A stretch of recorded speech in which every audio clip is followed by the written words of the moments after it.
I am assuming we are all ready. So, welcome everyone to Koiné number 13. I think this is our last Koiné for this semester. I am talking in representation of BÜFET, Boğaziçi Philosophical Society. And I hope you will all have a fruitful time and enjoyable talk here.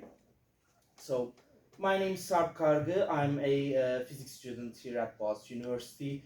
I am hoping to be graduating in a few days and following that,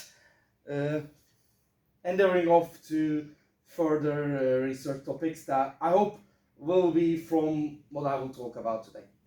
So today's talk was titled Mechanisms, Systems, Scales, and Emergence. Bit of a I don't know. My English is not so great at this moment. Bit of a disparate title, maybe for very different terms. But I think the key point of all these terms is starting from a physical, mechanical understanding, utilizing physical systems and understanding how these physical systems behave at different scales, especially space and time scale, but we will also talk about other physical variables such as energy and temperature briefly. As we take this trip through the physical term, we reach into a certain worldview that I subscribe to, a certain worldview that I think a lot of physicists implicitly subscribe to, and the kind of worldview that allows us to explore a lot of physical phenomena, a lot of scientific work that allows science to flourish and do very useful kinds of theoretical and experimental research. But also it's the kind of worldview that has long been in clash with some other phenomena that we encounter in life. And the example that everybody loves to use, that I think I will have to use as well, is the phenomenon of consciousness, mind, all these mental events that we human beings go through, animals go through, maybe even other organisms. But at the end of the day, whereas the world of physics and a mechanistic world, a mechanistic ontology is governed by these often deterministic, as I said, mechanistic rules that we can play together, describe very well with mathematics and all that jazz. The world of mental events and consciousness and qualia and so on is governed by a very different philosophical mindset. So that is the emergence part, really. That is the part where new phenomena at higher scales that we cannot really so far explain mechanistically comes about. And what I will try in this talk is, as we go through this journey, I want to raise some hope that we can actually accomplish a journey. We can actually start from a physical worldview, start from practice of physics, go through chemistry, biology, etc. I won't talk about all these transitions really only in abstract terms, but I want to be able to end up at a point where we have hope that we can start talking about mind, mental events, living beings, as if they are really part of this mechanistic physical world. So, as I said, this is the main journey I want to go through, and why, as a physics student, as a future physicist, maybe as a future philosopher, I want to take this particular journey. It's because I'm interested in all of these phenomena, really. I'm interested in physics, I'm interested in how the most fundamental aspects of physics comes about. I am interested in higher level statistical mechanics stuff. I'm interested in some complex phenomena, such as complex plasma physics, and a good example maybe fluid mechanics, fluid events. Then we go on higher dimensions. We have not higher dimensions in terms of maybe space, but in terms of complexity, maybe we reach complex networks. From that, we can especially talk about the human brain as a very complex biological network, and maybe even at a higher complexity we can start talking about the mind and phenomena, consciousness and so on. So really, I want to be able to tackle all of these, but since my ontological worldview is mainly informed by what physics taught me, and so that worldview is what I'm really loyal to.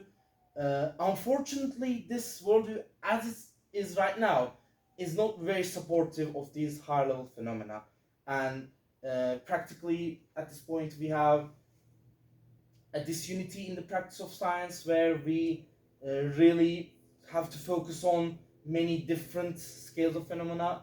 Chemists have to do their chemistry, biologists have to do their biology, and especially, most importantly, philosophers and psychologists and psychiatrists working on the human mind have to work on the human mind.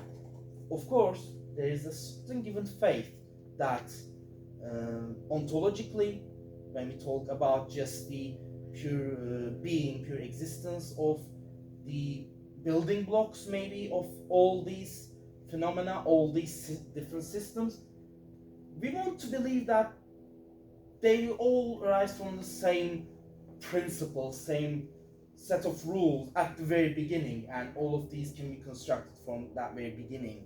And that is the kind of commitment I would like to take. But so far in practice, we have disunity. We have a very important incommensurability problem where the criteria we talk about with physics is wholly incompatible with the criteria, measurement sets, concepts, etc. we have when we're talking about something like the mind, or even sometimes biological entities. We have population dynamics, etc. That there are certain concepts that can't be really explained with physics or explained with chemistry. All these different levels of scientific fields, even beyond scientific, non-scientific fields, etc. I'm rambling a little bit here, but so as I said, the physics holds a ideal of a fully mechanistic ontology, and this is what I hold on to, and I want to be able to bring all of these different phenomena together in this kind of central ontology. And lastly, when I was planning this speech, when I want to come up here and talk about these topics, I was very worried about actually people that would be that would have way deeper understanding in physics or philosophy or philosophy of mind, psychology, all of these stuff. And I'm sure some people among you that will have many deeper things to say about what I talk about, or have some mistakes of mine that they could correct. But at the end of the day, I've realized that this kind of intersection, this kind of really bringing together of these topics is something that's not really talked about at this undergraduate level, at this basic outreach level, especially in our university. So I just wanted to bring that to the table here, bring what I know to you guys, and see if we can get some benefit out of it. So I will be talking about first a general overview of these basic physics ideas, the mechanistic picture, the systems that we in effect define, that in order to analyze these mechanisms and analyze the physical laws that underlie such mechanisms.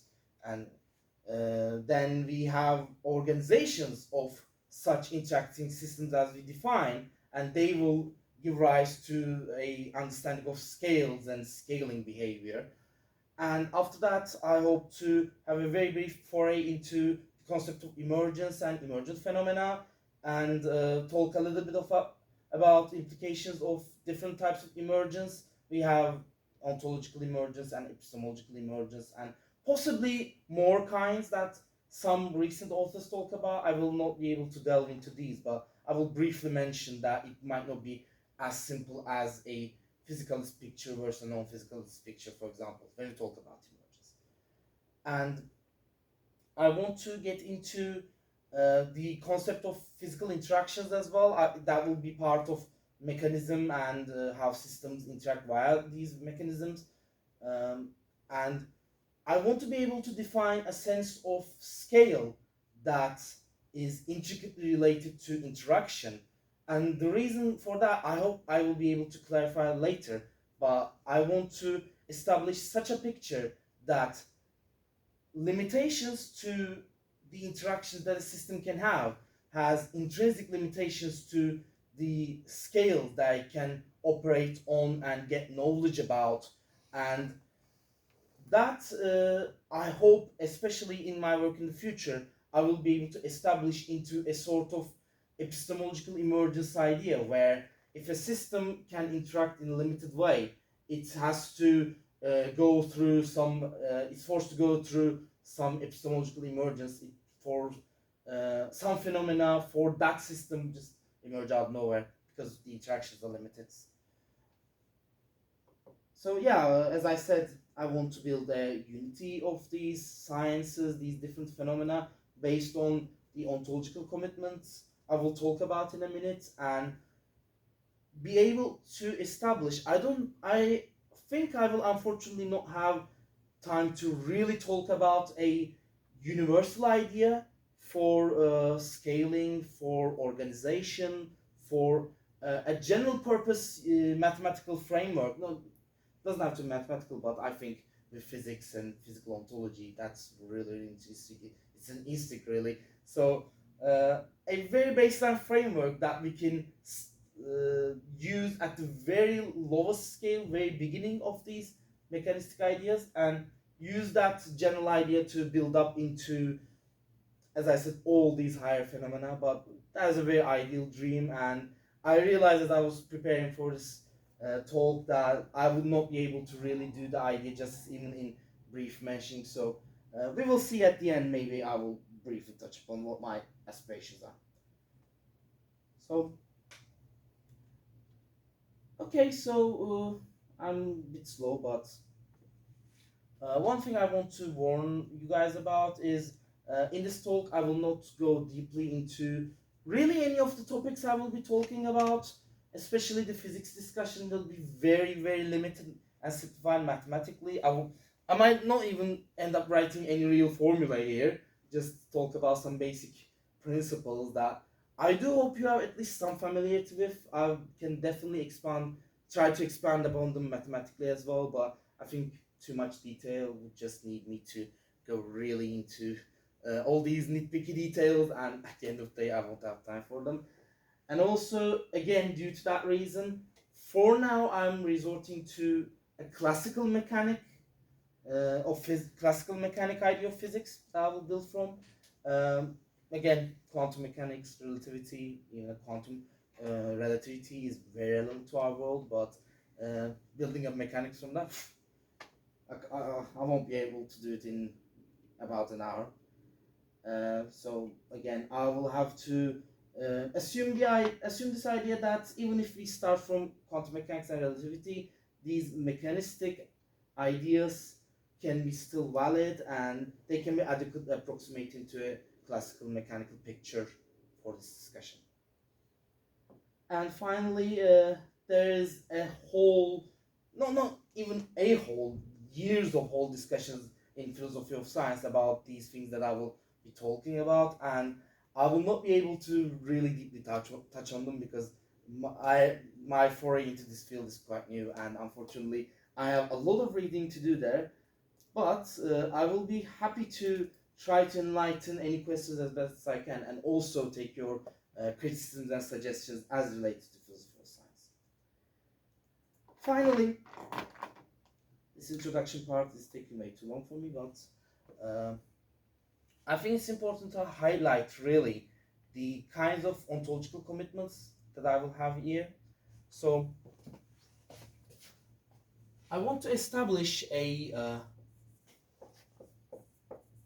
mechanistic worldview where we have simpler constituents, maybe even baseline constituents, and we have mechanistic laws that bring them together to generate higher level phenomena.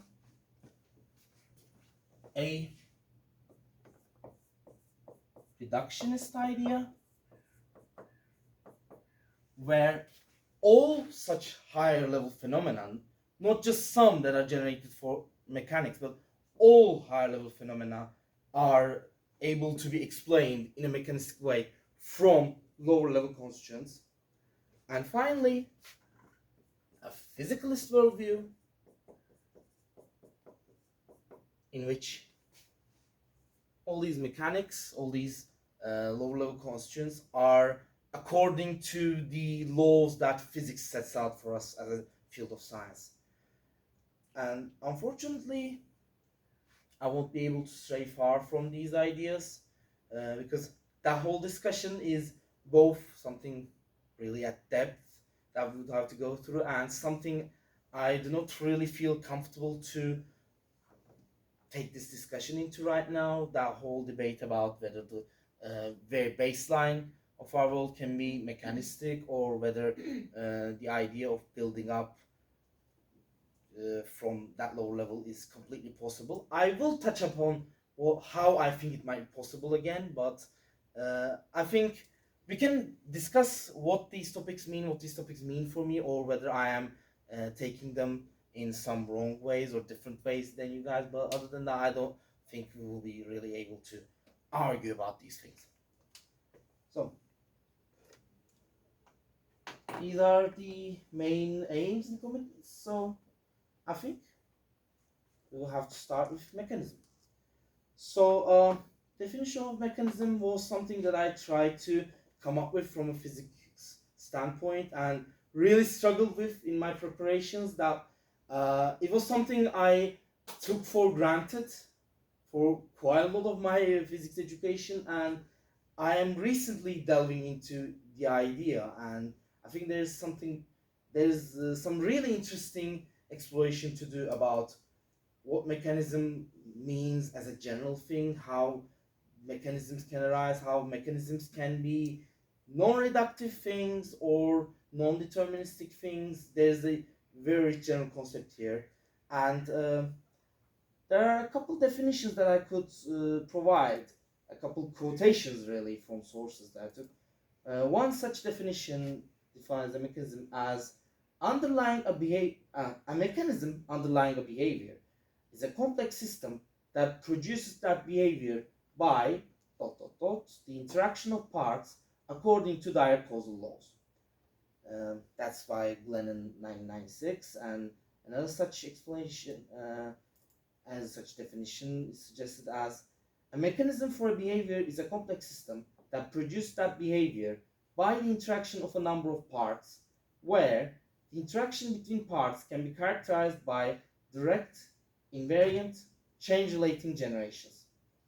So here, central concepts that arise when we try to talk about mechanism is most importantly behavior and interaction. So I hope for these two terms everyone has a bit of a intuitive idea what behavior might mean in physics, what interaction could be. I will talk a little more about interaction in physics, but I will not be able to go into depth really. And if there is confusion about any of these, then I hope you ask me questions about it later. Okay, so these were the definitions suggested by writers. I think they can be taken to be new mechanics. I try to say that at its most bare bones explanation, a mechanism is a set of physical structures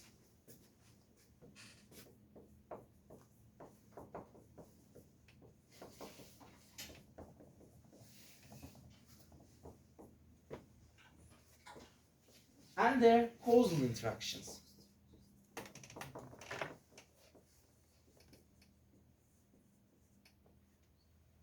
According to a set of fundamental causal laws.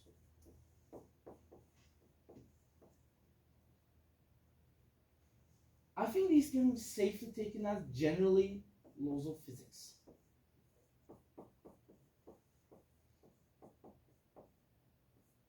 where, well, when I say that laws of physics are generated by these fundamental causal laws, the only thing that would be missing from laws of physics would be definitions on these physical structures and definitions on their interactions.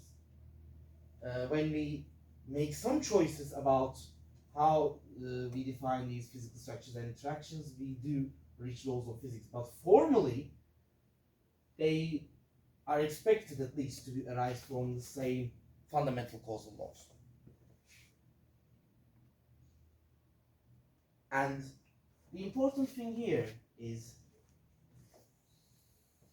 this totality is what we call a physical system.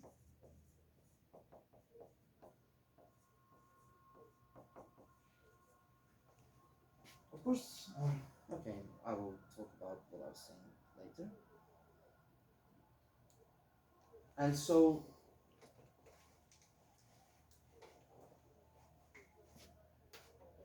the totality of these structures form a physical system, and the total behavior of this system, as again, is called a maybe physical phenomenon.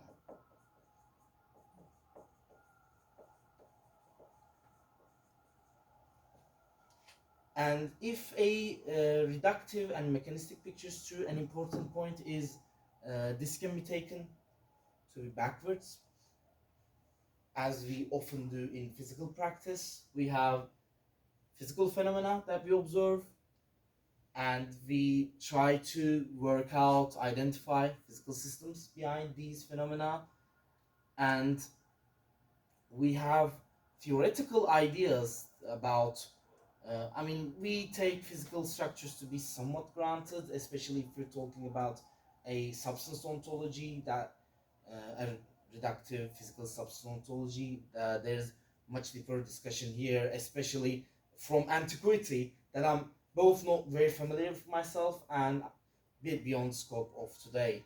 But ultimately, we have theoretical ideas about these causal interactions, and we try to see whether this physical system we identified matches up well with these theoretical principles that we have built up. And there is complex interplay here. We can start by a set of causal interactions that we identify, build up physical systems, and build up phenomena we expect, observe these phenomena by setting up for them experimentally, and try to verify all these structures. Of course, the practice of verifying physical theory is much more detailed than how I described it, but I think this is really the very simple bare bones of it. So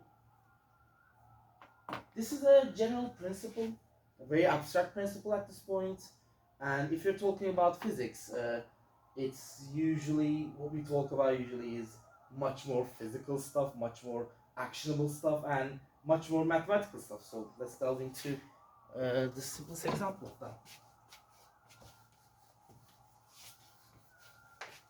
Sorry, can I ask a short Of course. question? Do you think there is difference between quantum physics and quantum mechanics to understand? So, very briefly, quantum physics was at the beginning a collection of these new phenomena that they observed. They were trying to physically analyze, and quantum mechanics is really the underlying mechanical theory that they developed to explain quantum physics. So really, at the point we are, it's essentially the same thing, because we say we have verified quantum mechanics at a very good point to be able to almost certainly matching up with what quantum physics showed us. Can I also ask? Of course. It's about the clarification of this terminology. Mm-hmm.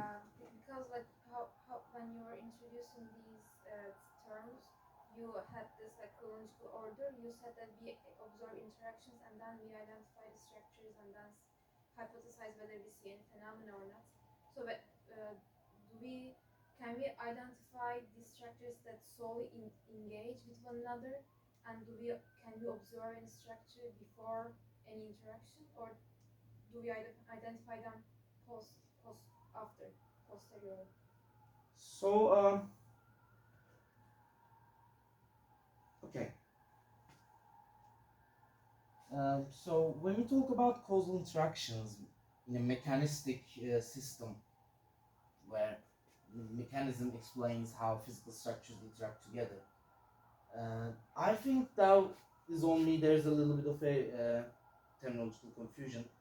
This is a little bit different, not actually really different, but okay. So I'm sorry. Yeah, sometimes getting it up to you. So fundamentally, an interaction between these physical systems that gives rise to physical phenomena, and these causal interactions, or at the very baseline physical interactions. I will introduce the concept of force very soon. We can say fundamental forces as well. The expectation within physics is that they are effectively the same, and the only difference is, as we build up more and more complex systems, these interactions have to be they are built up by again combinations of these fundamental interactions, but they end up at a level where it's more useful when we are modeling, when we're observing them, to talk about them as if they're a little different. So okay, let me give a basic definition of what I take an interaction to be, and I will come back to this terminological confusion. Let's start with one of the very simple tenets of classical mechanics. I think everyone knows how this goes. So, F equals ma. I don't know what this is. I don't know what this is either. But if I have defined a state for any kind of mechanics, where I define the locations, spatial locations, and the changes in spatial locations, which means I have also defined time. I should have talked more about how space and time are defined maybe, but let's take these as taken. We have spatial coordinates, we have time coordinates, and we can thus define locations in space and change of locations in space.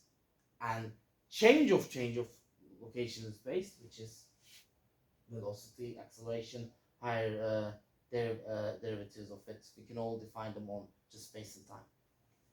So we can take changes in spatial location. We can call this effectively behavior for a very simple unit of classical mechanics. These can be at the very base equal to any of these physical structures that we define. So we have mass, the m term. These can be other kinds of constant multipliers, where they are just a mathematical modification effectively of this behavior based on this f. And we still haven't defined what f is. To define that, let's introduce, when we say physical structures, that's too abstract. Let's introduce, okay, I should do it this way because I need to define a very basic unit. And I would like to call this a particle. Hundreds, thousands of years of antique philosophy screaming at me because I'm defining this so simplistically. I'm sorry. Say is defining the behavior of this particle. This m is defining a fundamental property of this particle. What is f? For f to come about, I need something else. And particle 1 and particle 2. Now, particle 1, particle 2, they exist. They can do stuff, they can behave on their own, and they can do stuff together. And if I am focusing on particle 1, and this particle 2 is exerting any sort of influence on this particle 1, so that if this was going this way, it starts going the other way. If it was not moving, it can start moving. If it was moving, it can stop. It can do all sorts of things. Very abstract right now, but still, I can start defining an interaction. And this interaction is the force.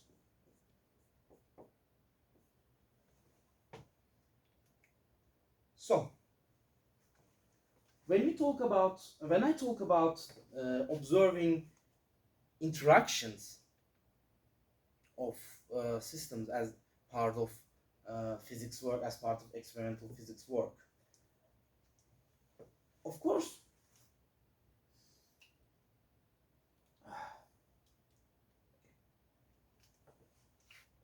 I can dream about eventually reaching this very bare bones, very baseline interaction, but that is essentially impossible because of all these experimental concerns and scale concerns that I think we know about.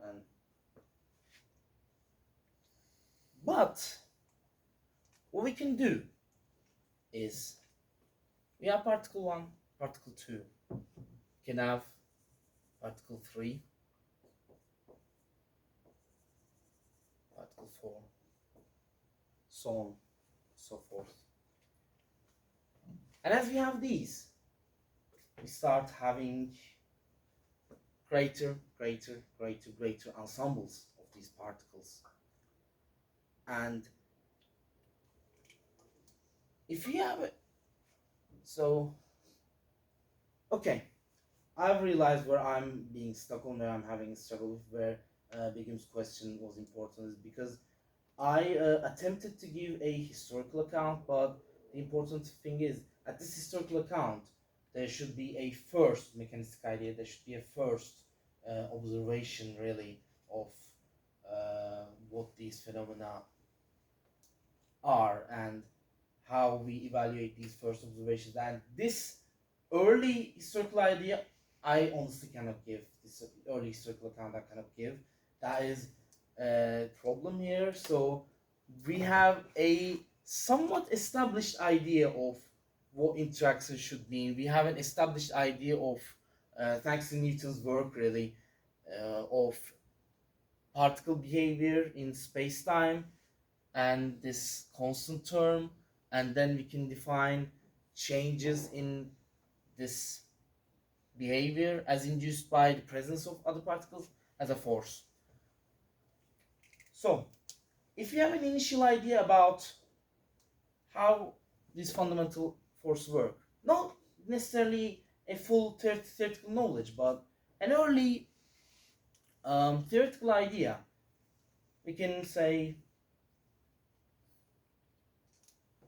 that's kind of how theory works, we can say these are interacting gravitationally. We have a gravitational force, right? A constant. Particle 1's mass, particle 2's mass, and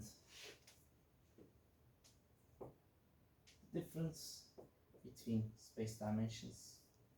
I'm not including vectors here. Let's include vectors anyway.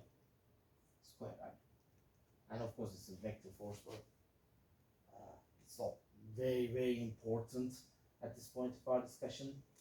So, if I have this generic idea about how these will interact, and I figured this out by prior observations of how things interact together, then again, this is very difficult to establish.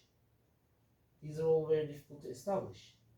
But I can say, if I have enough of these particles together, then at some point, I no longer particles.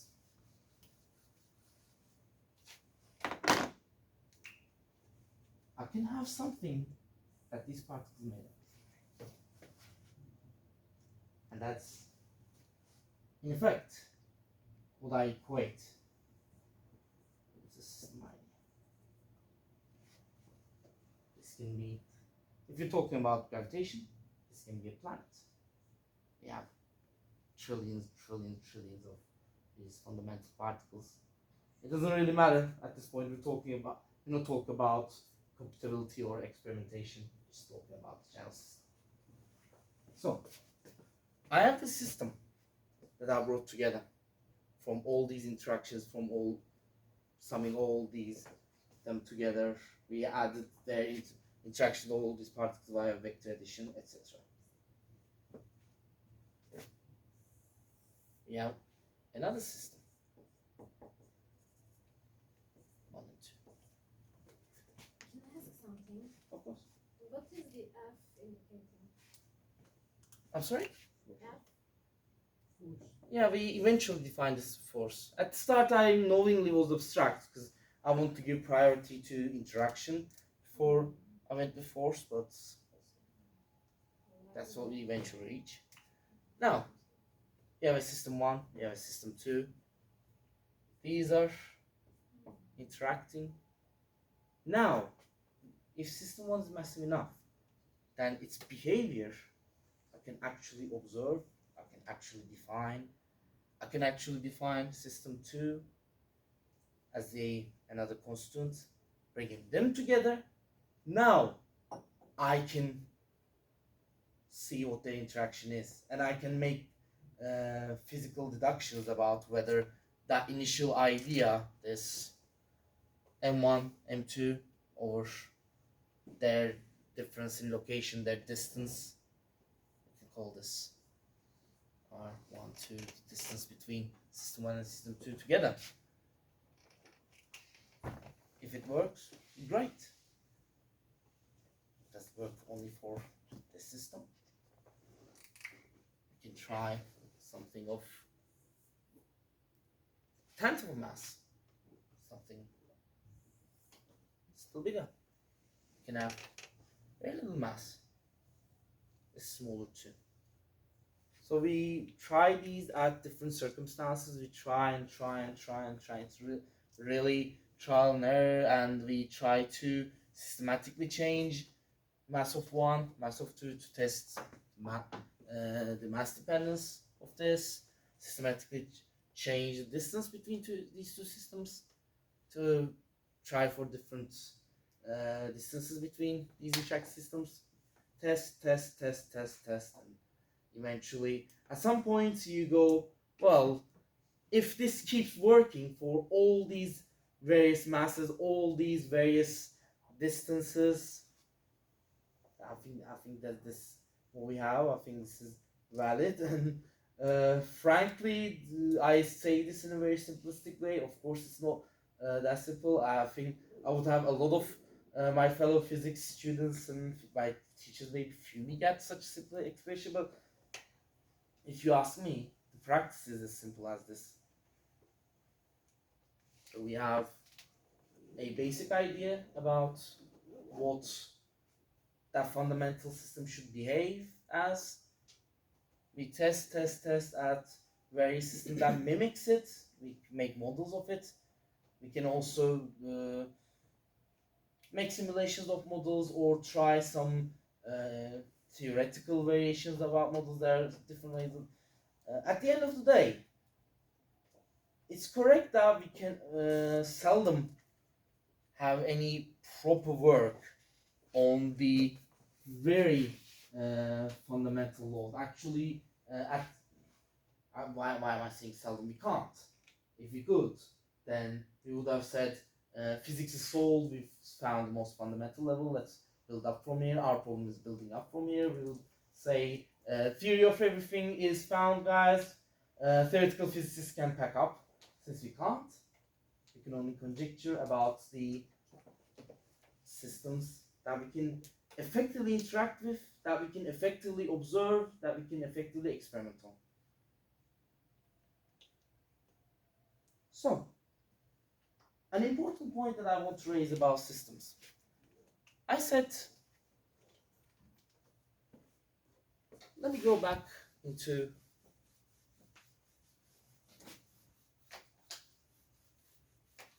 the old set of particles. I have a bunch of particles, really. You can have much more. I have another set of particles.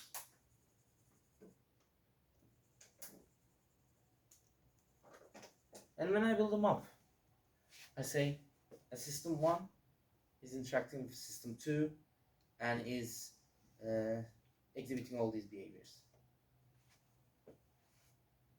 Which is system 1, which is system 2. Where do I draw the line?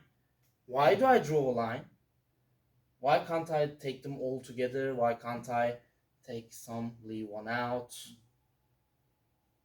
This is a more obvious choice. Why do I do it? And in physical practice, really, I think all these systems are defined in a very human, very practical way.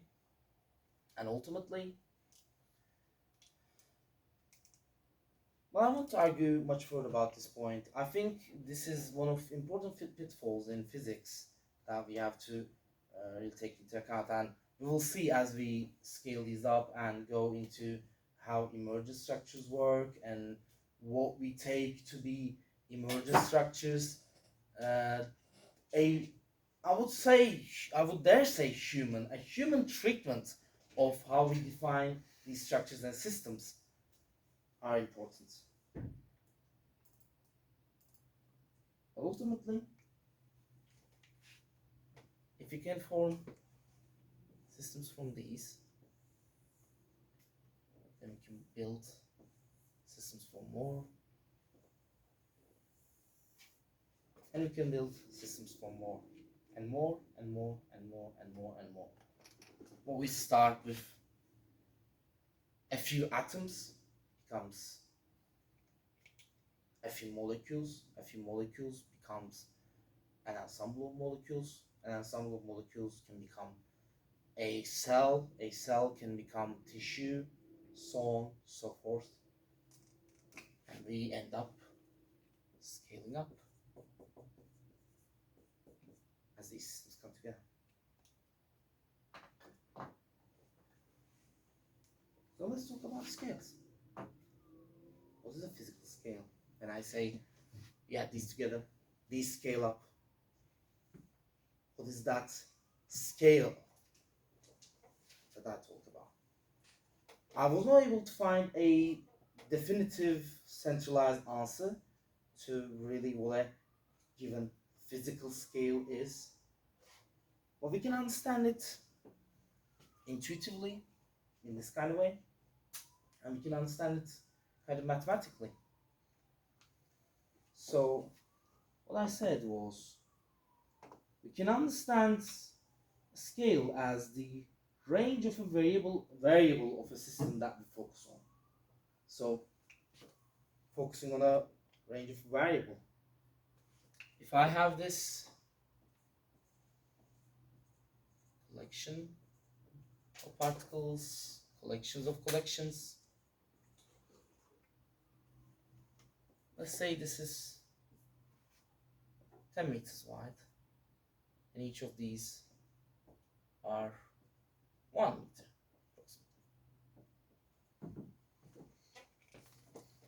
If I'm seeing this system, and as I focus on, I can only focus on something like half a meter, then every time I focus, I won't be able to see these second level, let's say, systems together. I will only be able to see these tiny dots. I come about empty. Here I see some together, empty, empty, empty. I see some again. But ultimately, for me, if I'm focusing on half a meter, it's all I can see this simple line. 2 meters, I can start seeing these. 10 meters, 15 meters, this is why the picture. If I start focusing on something like 5 million meters, there's no way I can see this. So ensembles of these third level systems, they will make another kind of system, then another kind of system, then another kind of system, and we will be able to focus on these. When we say scale, we can start defining what I intuitively started with, what I think everyone intuitively starts with, is a spatial scale, a length scale, more commonly called. There's also a common time scale where I can see these. A very common metaphor is taking snapshots, where I can take snapshots of these every second, see how they changed, every 10 seconds, every minute, every hour. And I think for a lot of physical systems, you can imagine what doesn't seem to change in a second would be a massive difference in an hour, or what seems to change a lot in a couple seconds. You take pictures an hour apart and there's not that much difference going on. We can also start talking about things like energy scale, where we can only study the behavior of a system at a given energy, when it has a given energy. We can say temperature scale when it has a certain temperature, mass scales, so on and so forth. So there's a lot of richness to be found there, but really these are again very human definitions. But finally, even if we so far have a human definition for a scale, we can start talking about something that will come from this, rather than having to involve humans doing the practice of analyzing these. So, a simple system. Is this a good picture? Oh no, let's change the picture actually.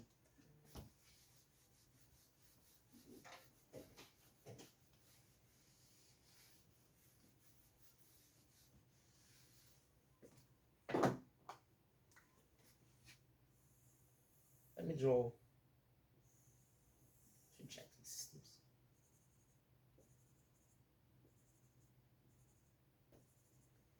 This one has its own internal dynamics. This one has its own internal dynamics. And really, these interact in between each other. I'm going to draw all of them between each other. And then from the mechanistic and reductionist viewpoint at least, these all interact with each other.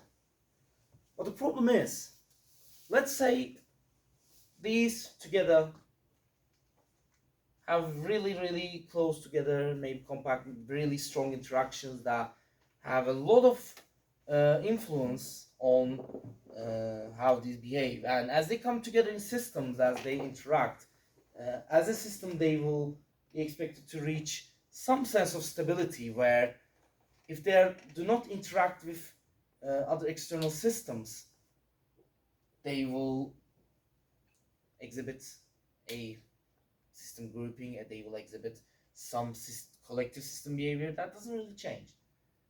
If you have an external system, we have the constituents of that external system influencing our first system. Again, let's say 1 and 2.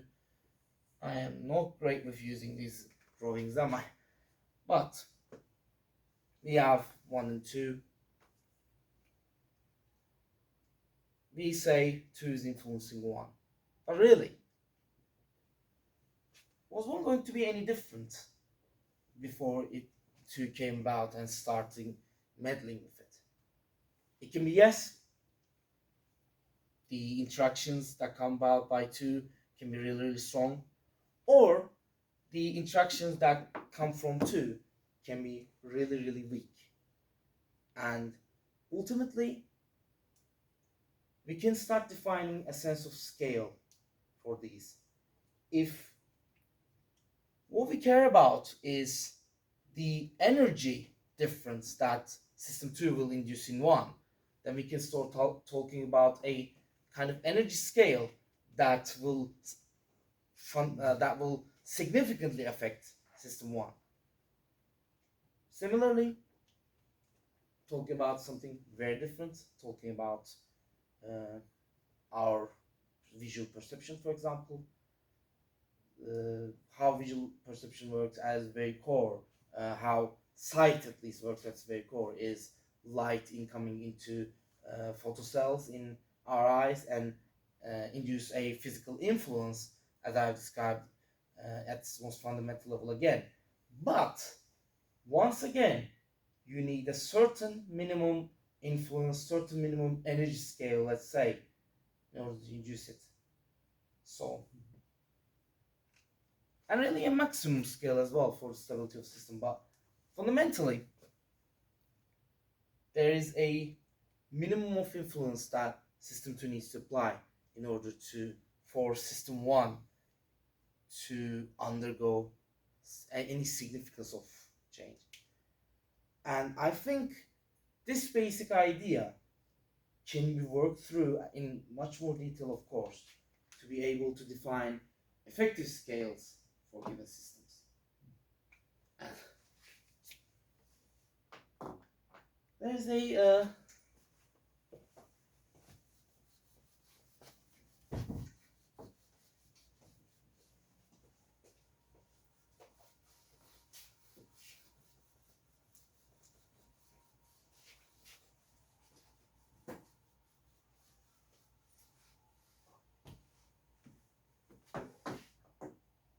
There's a small joke example that we can use for this. Imagine a mass scale, right? You put things on it, it shows their mass. And it shows things at a kilogram. So the minimum it can show is something like, let's say it just shows integer kilograms. You can start with 1. You have 2, 3, whatever. But ultimately, something that has less mass than a kilogram will not be able to induce enough weight on this thing to be able to show anything, for the scale to be able to say, hey, there's something that's sitting on me, right? So what if the smallest kitten that you've seen is about the biggest eyes that you can imagine? That looks more like a rabbit when I draw it, because I'm terrible at drawing. It shows up.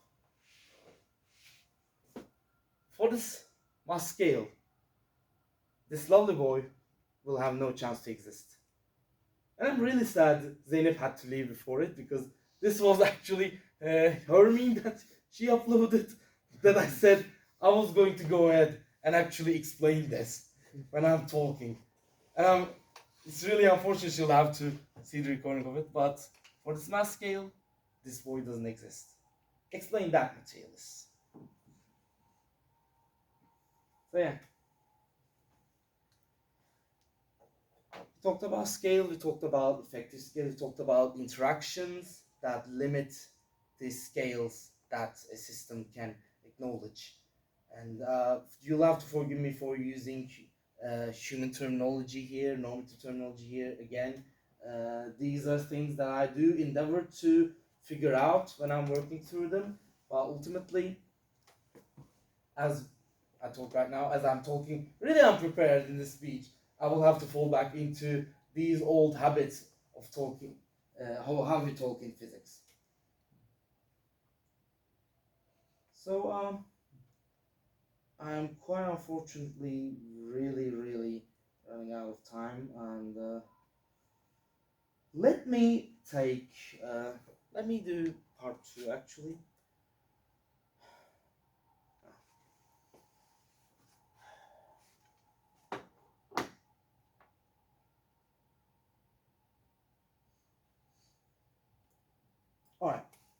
So I talked about some central parts of how physics works its way through the world and builds up an understanding of mechanism and how these mechanisms come together to be systems that we can work through. I was really hoping to get into the formal concept of scaling and scaling operations, how we can have, in contrast to a very naive idea of scaling, where we analyze smaller systems, very fundamental systems like quantum mechanics, then we go into um, chemical systems. There's really a scale jump there, and we can talk about biological systems, we can talk about macroscopic systems, statistical mechanics and all that. And when we work through these different scales in physics, often we cannot work in the intermediate scales that we have between well worked through theories that we have. So we kind of use mathematical tools, mathematical approximations to jump through these different scales, especially spatial and time scales, and kind of hope that they are breached through ontologically and breached through mechanically, and we can, as we improve our scientific, experimental, computational, etc. capabilities, we can bridge these different scales together in time. So that's a bit of a naive approach in physics that we take that I'm not happy with, and quite unfortunately I am not going to be able to go deeper into this at all. Lastly, let me very briefly talk about emergence. So,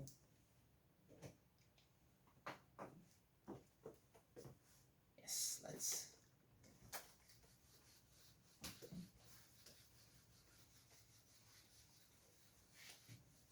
This part. If you are approaching the last segment, can I ask something about this joke? I don't like to attack the jokes, but I again would like to kind of would like to relate it to things that you have said. You can and go ask ahead. whether I relate correctly or not. Okay. So in this sense, this is sort of like you talk about scale and how in one scale it's not quantitatively it's not strong enough, so we cannot really calculate it. But we still have the phenomena, the rabbit slash cat there, and then if it gets heavier, we will be able to see it in the same scale. No. So this is kind of like an emergence sort of a situation, right? But like you talked about reduction, and this is not reduction because like we don't have two separate phenomena. We have nothing in one area. In the physical world, we don't have any correspondent, and then we have. Let's talk about rabbit in the sense of mental phenomena now, and we have mental phenomena in one side of the story, and we are able to observe it, and we're able to do something with it. I don't know if you're able to observe it in your world, but like we can have consequences of it, and we don't. We are trying to connect it with another physical phenomena and say that these are actually the same thing in different scales. So this is sort of like a paradox here because this is not really the example for this reductionist point of view, but it is sort of like an joke for the emergence point of view, no? Well, unfortunately, you kind of ruined the joke there. I'm Okay. sorry. So, the thing was, what I discussed here has nothing to do with the existence of a cat, really, because if we look at the scenario, and the cat obviously exists on scale, as we observe it in an ideal way, we know as a scenario there's a cat, there's a scale. But think about just the scale. The only way of knowing anything going on is the scale, let's say. Or if you want to talk mental, let's give a bit of agency to the scale and say it knows whether something is on or not. And at this interaction, the interaction is so weak. It is, we can say, any weight that the cat's exerting on is dispersed as heat. We can say it's so light that it might think it's erroneous. It might not have something. For the scale, their influence has no substance, really, no proper significance. And I think, on one hand, although I say you're in joke, I think the counterpoint that you provided gives me a succinct point to lead into the idea of epistemological emergence and how interaction defines this epistemology, how interaction defines how an agent, a system, if you're talking mental phenomena, how mental structures, how minds, how humans see the world. And the crux of my argument, it's I think best to summarize it briefly. The crux of my argument would be to say, even though this cat, even though atoms, even though really tiny bacteria exist in the world, if the way we interact with those phenomena, if those systems, those objects, etc., is very, very, very weak, very, very, very insignificant as compared to other interactions involving ourselves, other interactions involving a human system, including self-interactions, including internal dynamics, including thermodynamic fluctuations, and so on. If the interaction with that outer constituent, the outer system, is so weak that we can't distinguish it as a new thing from what we already had at all, then there's no way of knowing that something is there at all. But you raised a scenario. You said, if we feed this cat enough, it will get fatter and fatter and fatter, right? So at one point, it can surpass a kilogram in weight, right? So at this point, for the scale, as far as it can interact with the world and learn from the world and know about the world, suddenly there's something. Suddenly there's a cat. Suddenly the boy exists. So what? Did it come out of nowhere?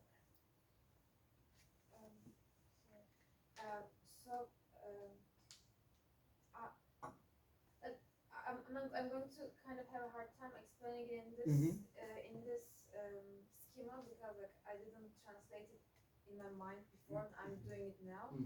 But like when we say that, okay, there is this visual scaling, right? We have capacity to see certain things in the world, and rabbit is in the scale of our visual system, and we're able to see it. Whereas for the terazi, for the whatever that thing is, it is not in the range yet. So we are talking about two different scaling systems and their sensitivity. And at some point, one sensitivity is in accord with the other one. So in both of them, there is a phenomenon for us. We can say that, yes. This is something different than being able to reduce one scaling system to another, I think, because we're raising up and down in one sensitivity, whereas now I use the word system, and now we are talking about the interaction of two different scaling systems. Yes. And in mental phenomena, we are going to have to talk about scales of mental world, whatever that is, and then the scale of physical world, and say that there is some sort of a connection, and that connection, in reductionist point of view, is external, is out, it's external, and therefore it's sort of is kind of like understood as causal, and I cannot really understand how two scaling systems can cause one another, because this is not how they should be placed in this world. they're like there to estimate, not to be called to interact with one another and have their way with the phenomena and stuff. So this is going to be confusing because I'm No, I confused at this think point. I have at least a vague picture of what you talked about. Yeah, I have this sense that there is this confusion of following order of things versus following order of explanation. And like I think this is what we have to talk about, and I think the way you do this, you're going to go there. So the thing is, when we establish a reductive and mechanistic formula, what we're focusing on really is this cat system interaction thing with the scale system, or this cat visually interacting with the human, and we can also have human interact with the scale. When I said we know this guy exists, I wasn't initially talking about a human knowledge of what happens here. I was talking ideally, but we could also equally talk about a human interaction. So the human system will have interactions with this cat separately from the scale.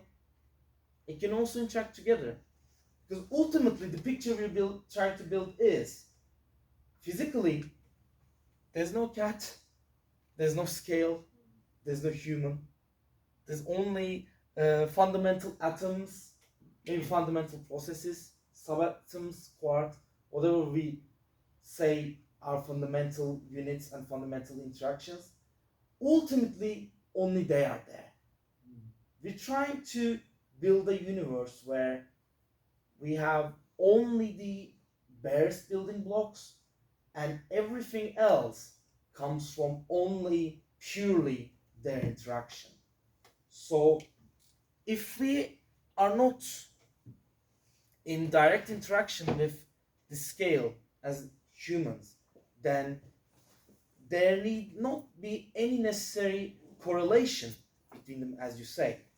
But what does happen is we have an interaction with the cat, the scale has an interaction with the cat, and these interactions have, as I very vaguely defined, admittedly, significance or strength of this interaction, and for each given system, that interaction needs to be at a minimum strength to be able to induce recognition of this physical phenomenon, of this object, of this system. All terms end up being interchangeable.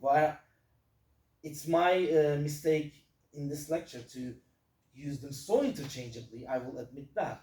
They are effectively interchangeable. The key point here is we are defining some systems, we are having some systems, and we are saying, as we define these systems, it's really important, I will highlight, define. They are in a way human construction. We define these systems, then the knowledge these systems can have, then indeed depend on the interactions they can have. Why do we need to define these systems though?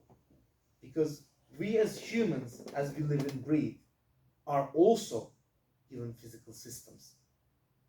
And somehow, it's a very important somehow, but somehow we are the kinds of systems that can say, I am a system, I am something, I am this, and have a distinction there. It's a distinction that has biologically arisen, probably not without reason. And I hope,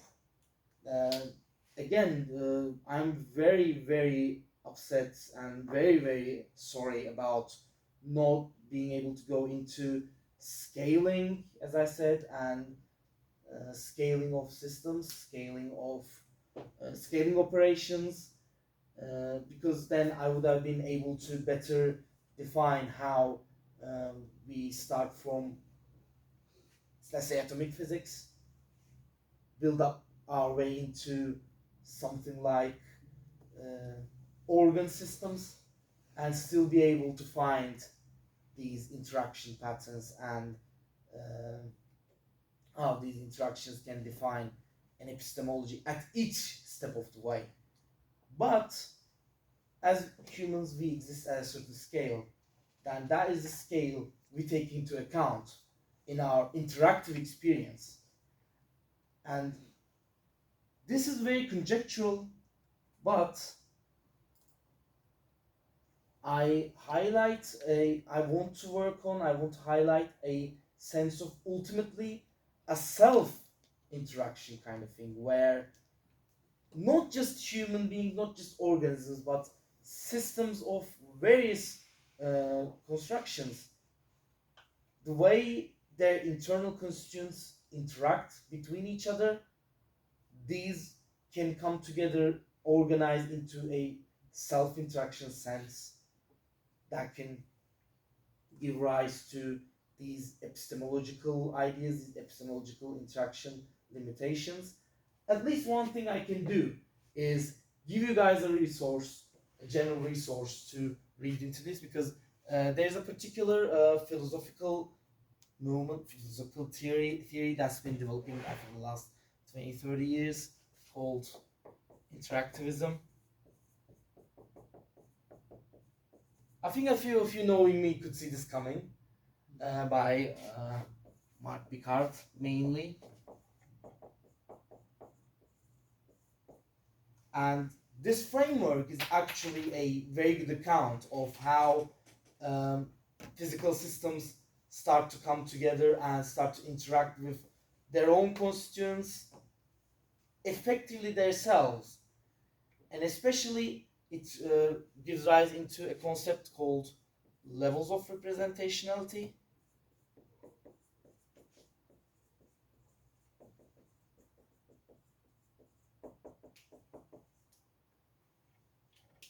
That arises from some parts of a system, a biological system, let's say, interacting with itself. Then a higher level, a higher scale ensemble interacts with that lower scale interaction. It goes higher scale ensemble until eventually we talk about our mind interacting with our body, our mind interacting with our brain, and higher level constructs within our mind interacting with ourselves. Unfortunately, I think this is the extent of talk that I can go into. If there are some further questions, I think there was one question, one hand that was raised, I can go into. Any questions, any arguments, any discussions? It's not a cat. Imagine it's a cat. It doesn't have to be a cat, but the meme was a cat, and I would love to draw a cat. And I vastly overestimated my drawing skills here.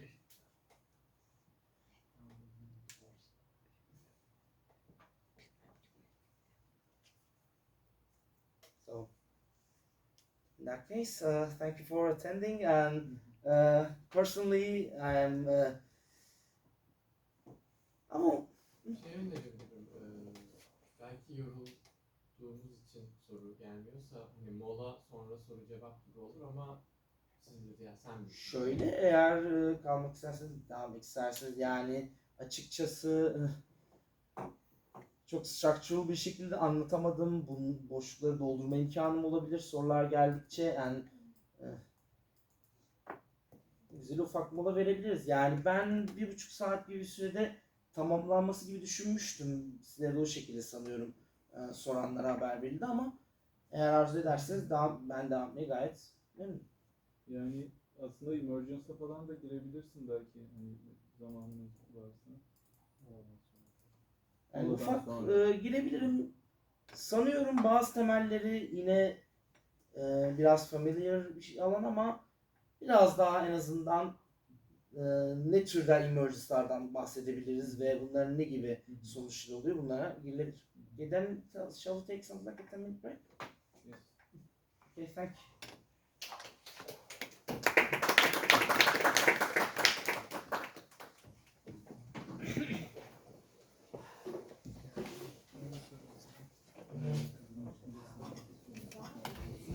orada sıçramış yerden bir Müdür borcu demek istediğim gibi bir konuşma olabilir ama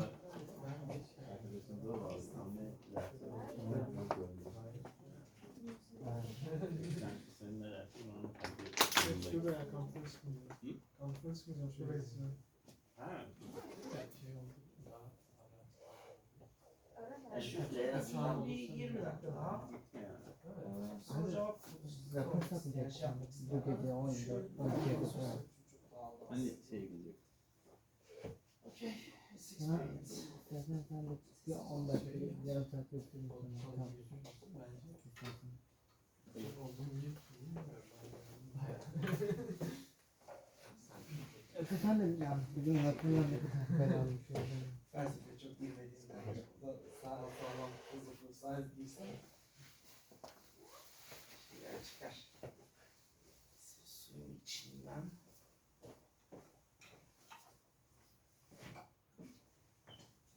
Bu konu şeyle bilgisi var mı? Parça bütün diyalektik. kesinlikle Hayır, var. yani. Parça bütün diyalektiğini ben bilmiyorum. Ama zaten Ben geçmiyorum. orada mechanistic derken, reductive şeyden bahsederken yani bütünü parçanın tamamen oluşturduğu bir varsayımdan geliyor.